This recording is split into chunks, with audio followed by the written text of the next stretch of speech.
Qual o segredo dos maiores palestrantes do mundo? Como ministrar uma palestra que impacte, que seja aquela palestra eletrizante, que todo mundo goste?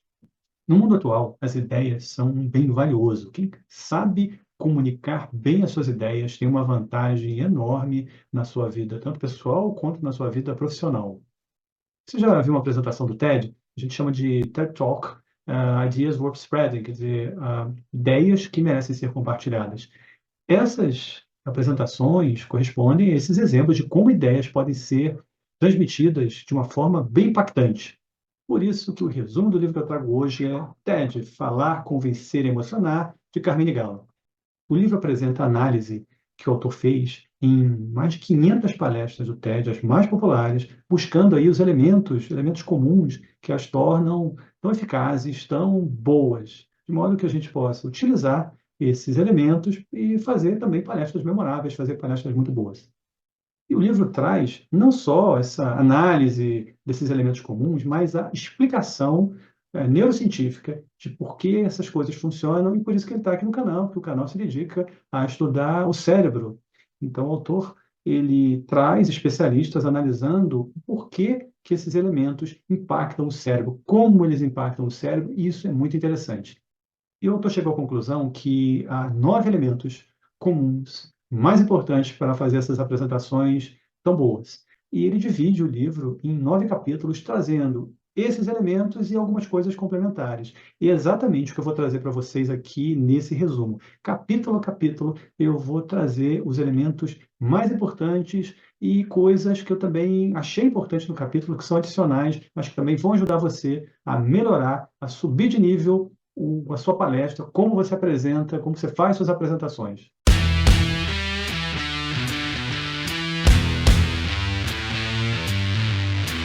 Capítulo 1, o tema é paixão. Não a paixão amorosa, mas a paixão por aquilo que você vai falar.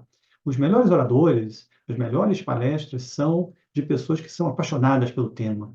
Elas são quase obsessivas, elas se interessam muito por aquilo ali, elas se sentem compelidas a passar a mensagem, passar uma ideia que para elas é muito relevante, de tudo que elas estudaram naquele tema. E por que isso? Sem você estar motivado, você não consegue mexer na motivação de ninguém. Sem estar inspirado, você não consegue inspirar ninguém. Então, oradores que falam com paixão, que falam com emoção, eles conseguem envolver o público, eles conseguem cativar o público. Ao contrário de oradores que são passivos, que são monótonos. Quem nunca teve aquele professor quase hipnótico, com aquela voz monótona, sem expressar emoções? Você dorme. Então, se você quer dar uma palestra que as pessoas não durmam, fale com emoção, fale com paixão daquilo que você vai falar, o teu tema da palestra. E isso não é importante só para a palestra, não. Isso é importante na sua vida profissional. Se você não gosta, não é apaixonado por aquilo que faz, as suas chances de ter sucesso, elas diminuem. E o próprio autor, ele largou uma carreira no direito, largou a faculdade de direito para o jornalismo, porque ele tinha essa paixão em se comunicar, paixão que se manifesta nos diversos livros que ele tem sobre comunicação. Voltando para o campo das palestras, a ciência mostra que palestrantes que falam com emoção, falam com paixão, eles conseguem atingir, eles conseguem impactar mais o cérebro das pessoas, dos espectadores, do que os palestrantes que não falam com essa paixão. Para um detalhe, não adianta a sua paixão sem praticar. Os grandes palestrantes, eles praticam bastante, eles ensaiam bastante a sua apresentação. E as áreas envolvidas na linguagem, elas, quanto mais você as utiliza, mais elas ganham proficiência, mais num processo de neuroplasticidade, elas desenvolvem aí novas redes neurais que vão fazer com que você fale melhor. Então, se você quer fazer boas palestras, se você quer, mesmo que você não tenha experiência, comece a treinar. Isso é muito relevante. Capítulo 2 trata de storytelling, né, que é contar histórias. As palestras mais ovacionadas, que as pessoas aplaudem por mais tempo, elas são constituídas de histórias. O palestrante que teve o aplauso, né, o momento de aplauso mais longo, 65% da fala dele foi histórias, ele contou histórias. As histórias, elas engajam emocionalmente as pessoas.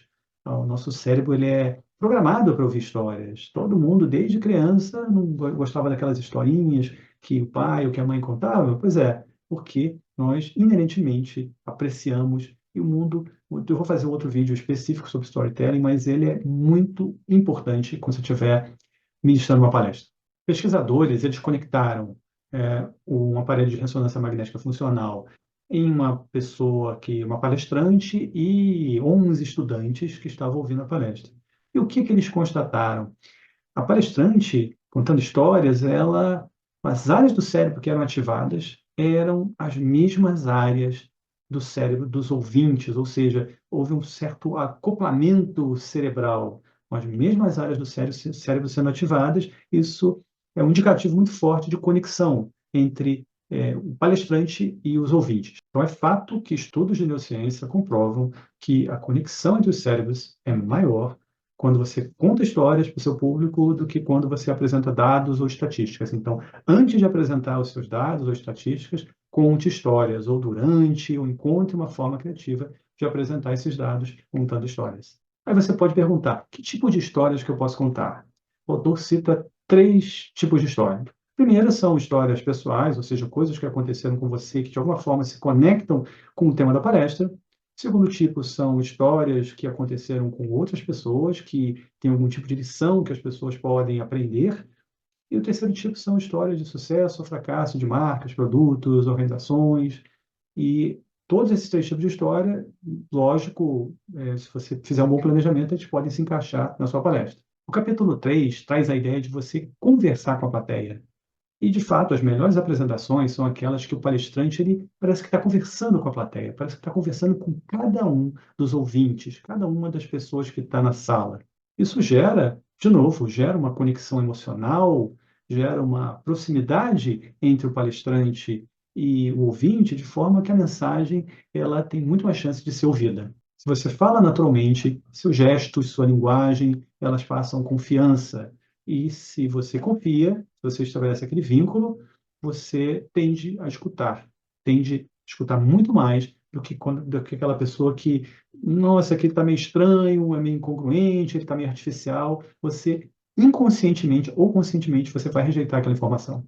Vale aquela dica do capítulo 1 de você ensaiar, treinar exaustivamente. Se você for ver os primeiros vídeos do Steve Jobs, que todo mundo hoje conhece como que foi um comunicador fantástico, vendia os seus produtos em apresentações fantásticas. As primeiras apresentações dele foram terríveis e ele não desanimou. Ele fez o que o autor sugere. Ensaiar, ensaiar, ensaiar, treinar, treinar, treinar, até que ele atingiu a maestria.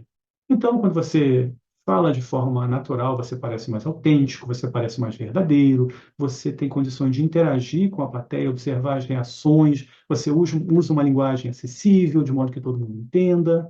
E muito importante, os gestos. Quando você fala naturalmente, os seus gestos também fluem de uma forma natural, melhorando, potencializando a sua comunicação. O capítulo 4 ele traz a ideia de novidade, da importância da novidade numa palestra. O que é isso? Você apresentar alguma coisa para a plateia que ela não sabe, que vai causar uma surpresa na plateia, e você já passou por isso.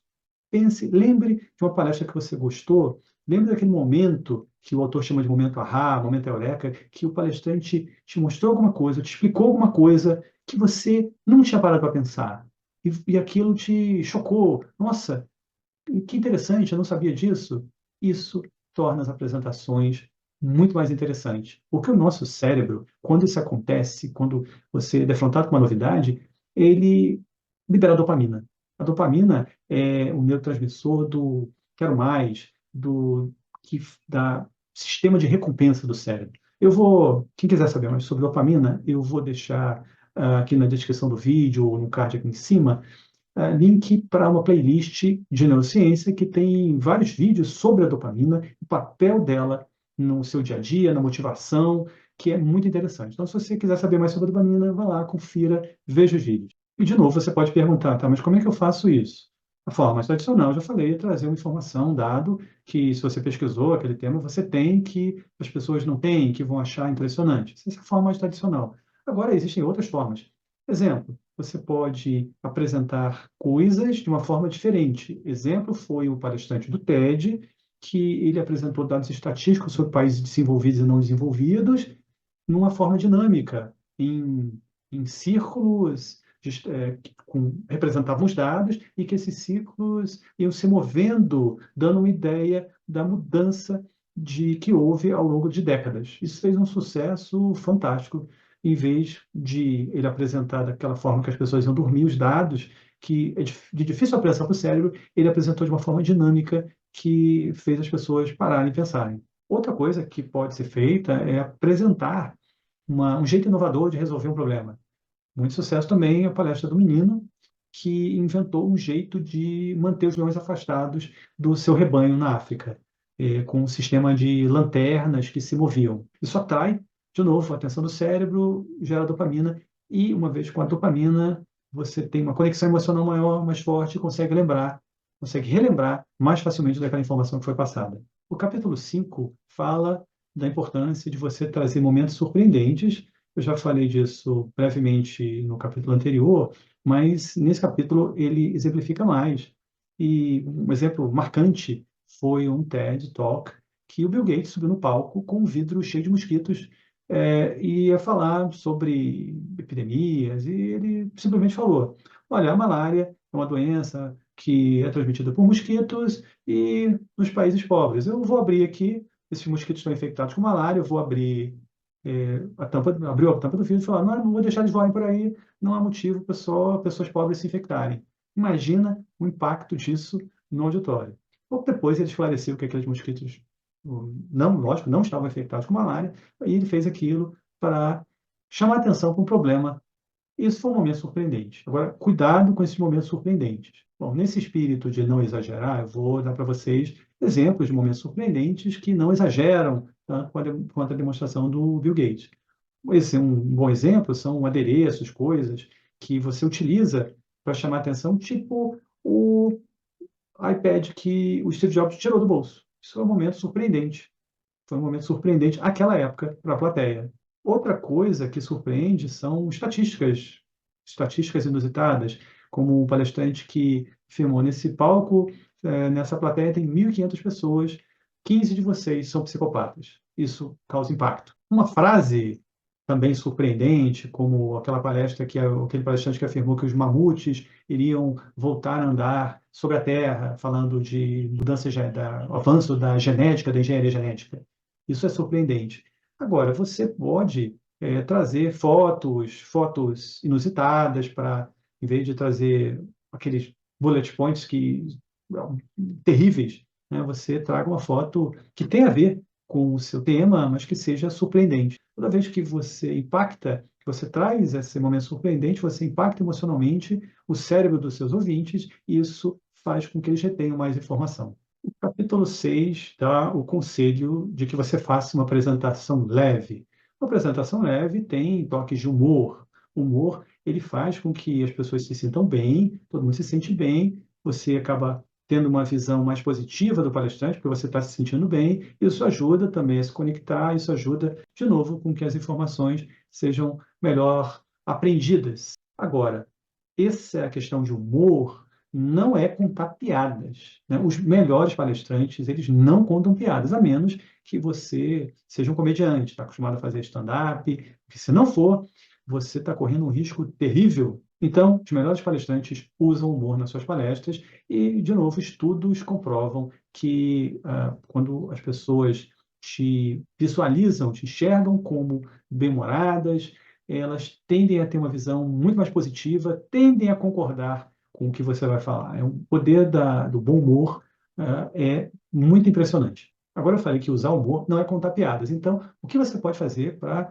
ter essas pitadas de humor na sua palestra? Primeira coisa é contar uma história pessoal sua que seja engraçada. Se você passou por aquilo ali e está relacionado com o tema, se você compartilhar, as pessoas vão tender a achar engraçado. Outra coisa que funciona é usar uma analogia bem-humorada, como fazer uma palestra sem ensaiar, como entrar numa cabine de avião e dizer que você vai pilotar naquele dia. Outra coisa que você pode fazer é exibir um vídeo curto, não vai exibir um vídeo longo, um vídeo curto, bem-humorado, que tem a ver com a sua palestra, lógico, com o tema da sua palestra, e você não vai precisar ser engraçado. O vídeo vai fazer isso por você. Então, isso também funciona bastante. E o mais comum é você, ao falar no tema, colocar uma foto divertida. Hoje é muito fácil você conseguir imagens, ou mesmo você gerar imagens com inteligência artificial e uma imagem que seja divertida. E isso também funciona bastante. O capítulo 7 ele explica o porquê as palestras do TED têm 18 minutos, exatamente 18 minutos. Porque é um tempo que é considerado máximo que o cérebro consegue prestar, continuar prestando atenção. Depois dos 18 minutos, o cérebro primeiro ele se cansa e tem aquela natural dispersão. Isso prejudica, obviamente, a transmissão da mensagem. Outra coisa que acontece é que o backlog, ou seja, a carga de informações, vai ficando muito grande. Isso também prejudica. Depois de 18 minutos, é muita informação, o cérebro precisa processar aquilo ali e também ele vai se cansar. É como você começar a encher uma xícara e ela vai transbordar, e aí não vai reter mais nada. Agora, isso significa que você não pode dar uma palestra, a sua palestra de 45 minutos? Pode. Agora, o que o autor diz é que você divida, então, a palestra em momentos aí de cerca de 15, 18 minutos, que isso vai melhorar a eficiência da sua palestra. Outra vantagem é que quando você tem que reduzir, ainda falando dos 18 minutos, quando você tem que colocar um conteúdo de 45 minutos, 50 minutos, que é a sua palestra tradicional, para 18 minutos, você é obrigado a selecionar o que realmente é mais importante. Então, reduzir o tamanho da palestra também vai te mostrar o que é mais importante. E aí vai outra dica que você pode utilizar mesmo para palestras maiores, é você dividir a sua palestra em 3 ideias-chave. Então, se você dividir em blocos, aí você ilustra com histórias, estatísticas, números, fatos, mas ainda dentro do seu enredo com as 3 ideias. Isso facilita a organização, facilita a transmissão de informações e a retenção dessas informações pelo seu público. Capítulo 8 fala da importância de você proporcionar uma experiência multissensorial para a sua plateia, que isso também ativa diferentes áreas do cérebro e faz com que o impacto seja maior. Tudo bem que é difícil, numa palestra, num ambiente corporativo, você incorporar elementos olfativos, elementos gustativos. Agora, o elemento visual é o mais importante. Nosso cérebro ele é extremamente visual.